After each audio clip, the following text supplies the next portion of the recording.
Hi there. My name is Nicholas Whitford, and I am interviewing for the position of school ambassador for UCM. Currently, I am working on getting my bachelor's degree in special education and am also working towards getting my master's in administration. I am a freshman this year, so I've got a little ways to go. Um, I'm interested in this position because it offers me the chance to share my personal passion for education while helping others learn about, all the different things that UCM provides. Um, as a student pursuing a degree in education, I would like to be able to make a meaningful impact in people's lives. This is why people go into education. You don't obviously do it for money, you do it to be able to make an impact in people's lives. And being an ambassador lets you make an impact in people's lives. So, you get to kind of do both in that sense. Um, Being an ambassador, I feel also would allow me to inspire and assist students, especially those who may be following an unconventional path like I did. Um, a lot of students go into college fresh out of high school. They get their degree and go straight into it. I did not. I got my GED and um, waited a few years. I'm 31 years old and am only now figuring out what I want to do with my life. So I feel that that gives me a unique position. So I really wanted to get in this position to be able to show students that, you can definitely take different paths to get where you want to be. Um,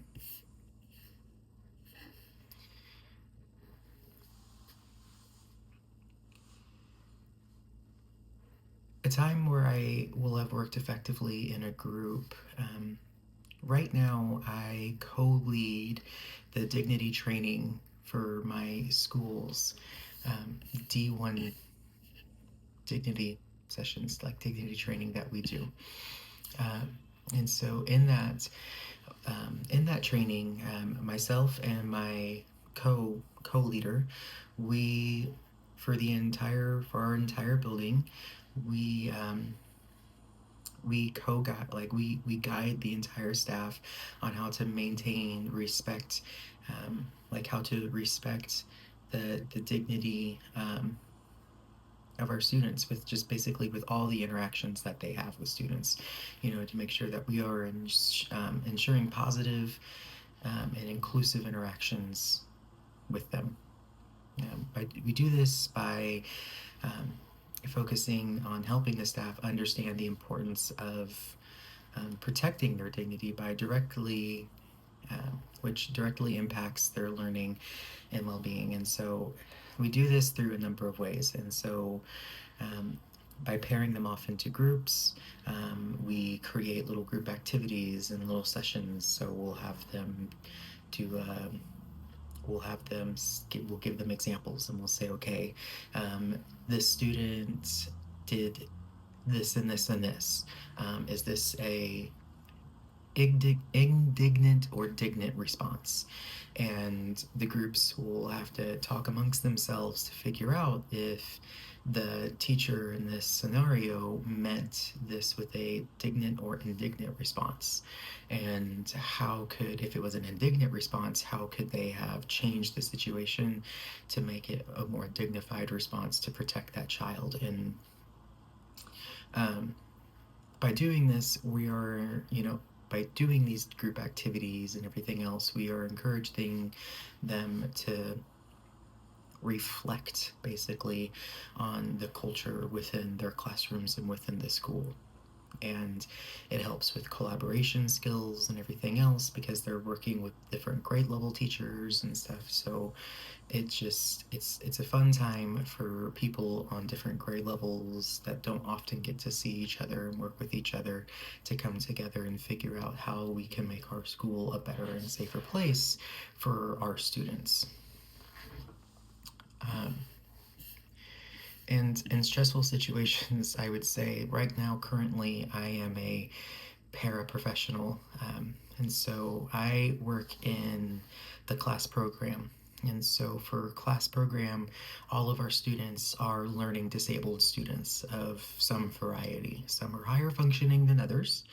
And prior to that, I was a paraprofessional in a life skills classroom. And so those kids are very low functioning. And so the difference between the two is that has um, class special programs has an actual curriculum that we follow. The students that are in that classroom can quote unquote kind of like graduate out of it, sort of say, whereas students that are in a life skills setting are the kind of students that will forever and always need a form of assistance for their entire life. These are nonverbal kids. These are kids that are in wheelchairs. These are kids with severe medical disabilities, not just learning disabilities. And so not every day is a walk in the park when you're working with these kids. And whether you're working in the medical side of things in the life skills room, or whether you're working on more of the academic side of things in like a class program, you have to learn sometimes how to be that motivator. There are going to be days where these kids tell themselves that they can't do it, and they've convinced themselves that they can't do it, and they believe in their heart and in their brain that they are not capable of doing simple math that they should have learned the grade level before, or even at the grade level that they're currently in. And as their adult, it is up to you to be able to coach them and to motivate them, to make them believe that they are capable of doing these things, not motivate them into doing more than they're capable, because that's not what motivation is.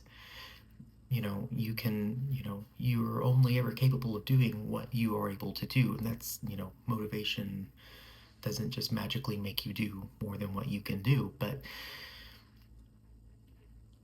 in the position that I've been in, I have been kicked, I have been screamed at, I have been slapped, I have had my hair pulled, I've been scratched, I have been made to bleed. But you can't take it in that sense, in a personal sense, because these kids don't understand. They don't have the cognitive ability to understand. All they know is that they're frustrated or they're upset, and they don't have the ability to process it or vocalize it to let you know that they are, or they don't even maybe understand why they're upset. So you take a breath and you smile through it, and you figure out what's going on, and you solve it the best way that you can. That has been probably one of the best ways that has helped me navigate through stress. And it works just fine. And I have yet to find anything that's as stressful as working in a special education classroom. And as far as my skills and experience that make me one of the best candidates for this role, I would say as a 31-year-old, I'm starting my college career later than some. I feel like you hear a lot of examples for people saying, like Oprah started at a late point. Steve Jobs started started like over and over and over again after being told no and no and no. Like Bezos started in a garage. Not that I would ever get to that point or want to necessarily compare myself to some of these people, but it's like it's one of those examples to where it's like you need to know that you don't have to take traditional paths to get to success. And here I am, I've gotten a degree in cosmetology and thought that was going to be my forever career. I've managed a Starbucks and gone through the ranks of retail when it comes to that, and thought that was going to be something I was going to make my life into. And now here I am. going through college at 31 years old to get a degree and certification in education and finally feel like I have finally found my calling. You can start over at any age. It's never too late.